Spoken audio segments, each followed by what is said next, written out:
After his parents' divorce, 16-year-old Kazuo and his mother moved to her hometown, Nagano. Kazuo used to live here when he was in kindergarten, so he is confident he will settle right back in. On his first day at school, he is introduced to the class. Suddenly, a girl gets up, recognizing him from the time they were in kindergarten. Her name is Kazumi, and she used to be best friends with Kazuo a long time ago. She even reveals that he wetted his bed and had to wear her underwear one time. Kazuo realizes that's where the fetish came from. He remembers the incident, but pretends to be oblivious. After class, he goes to Kazumi, asking her to stop telling everyone about these embarrassing stories of the past. Kazumi's boyfriend Hiroshi interrupts them and is jealous of their friendship. After school, Kazumi follows Kazuo as he tries his best to get rid of her. She reminds him of his favorite noodle he used to have at her mother's noodle shop. When he says he doesn't remember, she brings him home. Her family is delighted to see him after so long, but Kazuo feels uncomfortable because he hardly remembers them. While Kazumi's mother cooks the noodles, she is asked to show Kazuo the Shabishira spring. The water used to make the noodles comes from the spring, which is the secret ingredient. The two walk for a few minutes before reaching the place. They have to take different paths, especially meant for two genders, to get to the spring. Kazumi picks up a dipper so Kazuo can taste the water. They stand on either side of the spring, which causes them to struggle for the dipper and fall into it. When they come outside, they have miraculously changed their bodies with each other. Kazuo doesn't realize this and makes his way home without saying anything.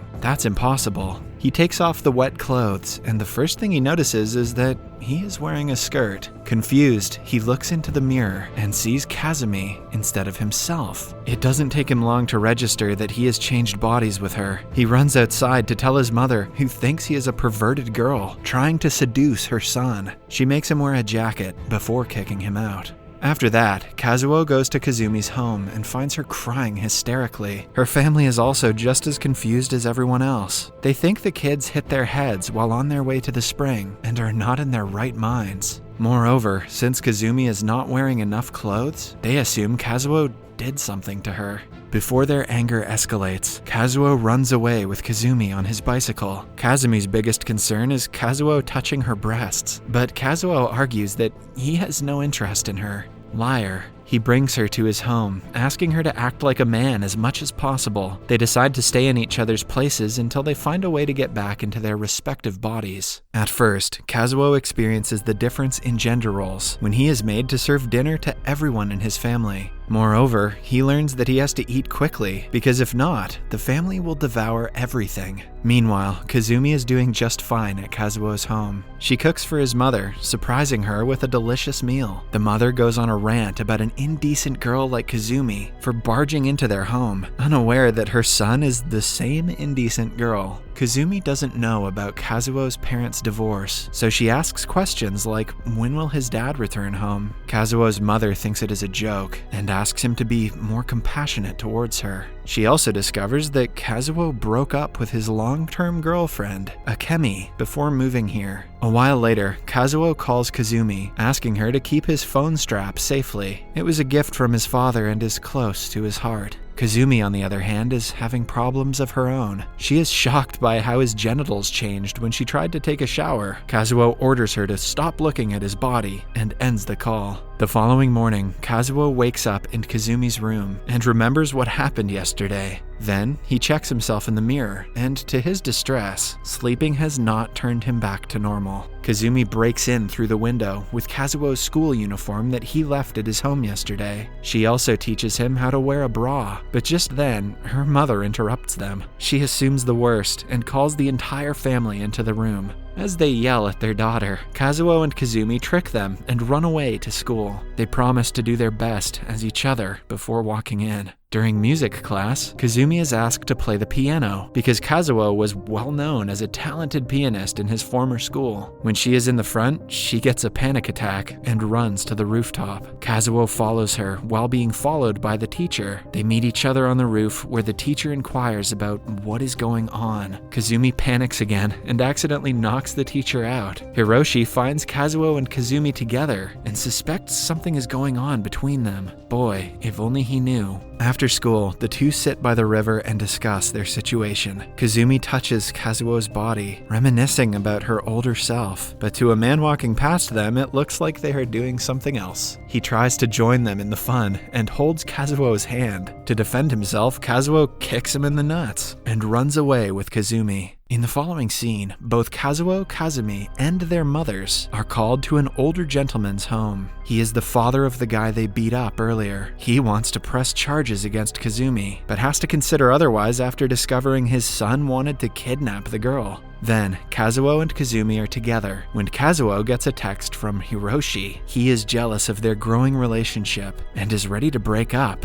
if that is what Kazumi prefers. Kazumi replies that she loves him and just asks him to give her some space. At home, Kazumi's mother notices that her daughter is acting more strange day by day. She lays down like a man, speaks like one, and has forgotten how to cook. Hence, Kazumi's older brother is called from Tokyo to take care of her. Kazuo has been more sensitive than normal because his period is near. Moreover, both Kazuo and Kazumi are forbidden to meet each other outside school after what happened yesterday. He panics since he has no clue what must be done when he gets his period. He also feels awfully weak, but passes it as a symptom. The next day, their class is going on a trip to a hot spring. Throughout the bus ride, Kazuo continues puking, worrying everyone. Then, while changing into a swimsuit, his nose starts to bleed. At the same time, Kazumi meets Hiroshi and asks him to come aside. Before she can tell him the truth, he asks her if she is Kazumi. It turns out that he had been observing them for the past few days and has come to this conclusion. Kazumi affirms and apologizes for not telling him sooner. Hiroshi says that he still loves her because he is in love with her soul, not her body. However, Kazumi doesn't feel the same for him.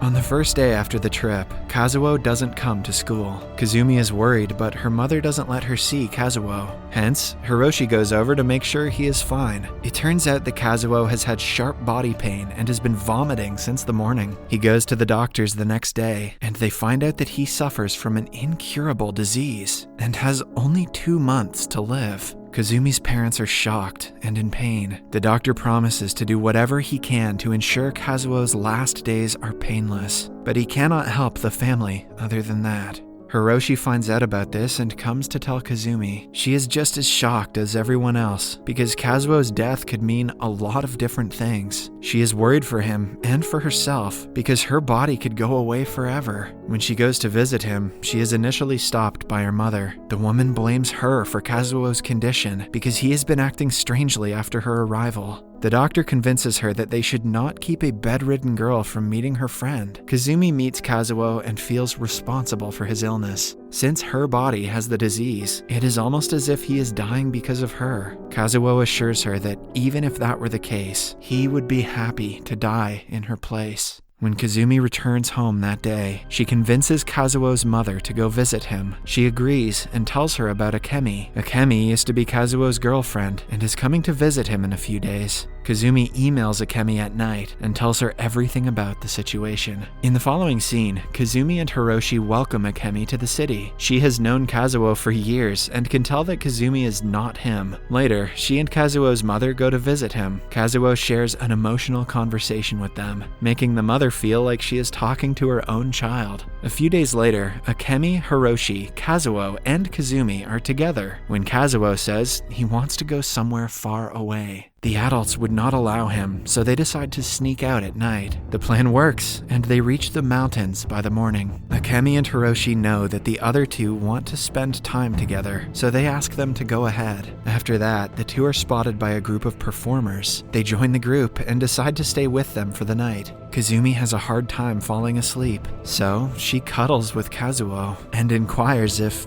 they can take their relationship a step further. Kazuo says he wants to make love to her, but only as a guy. Kazumi understands and hugs him instead. She also takes his top off and says goodbye to her body for the last time. The next morning, Kazumi hears two men talking about her and Kazuo. They are planning to do something to get rid of the couple. Instead of being a burden on them, she and Kazuo leave a while later. Kazumi wants to go home now, but Kazuo says that is the last place he wants to visit. Then, they make their way to the Sabishira Spring, where it all began. Unlike the last time, they do not take the separate gender gates. Since they are both male and female, they stand on the edge of the spring, drinking from a dipper. Suddenly, they slip and fall into the water for the second time. They somehow manage to get outside, but soon realize that they have changed back into their respective bodies. Kazumi is over the moon that Kazuo doesn't have to die in her place, but Kazuo cannot help but feel sad.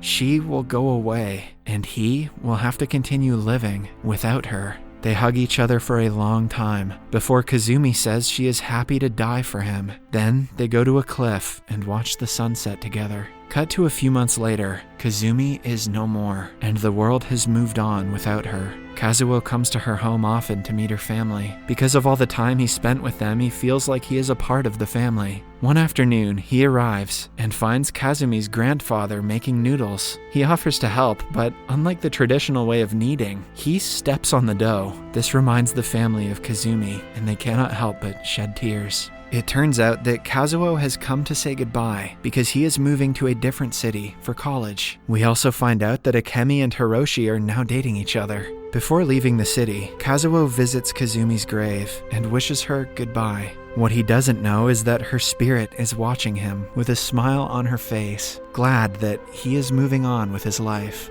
On his way out, Kazuo passes Hiroshi, who has also come to pay respect. The movie ends with a message that says, "A person's lifespan is limited, but a story lasts forever." Subscribe for more videos like this, turn on notifications, and leave a like to help the channel out. Thank you for watching. Oh my god, that was sad.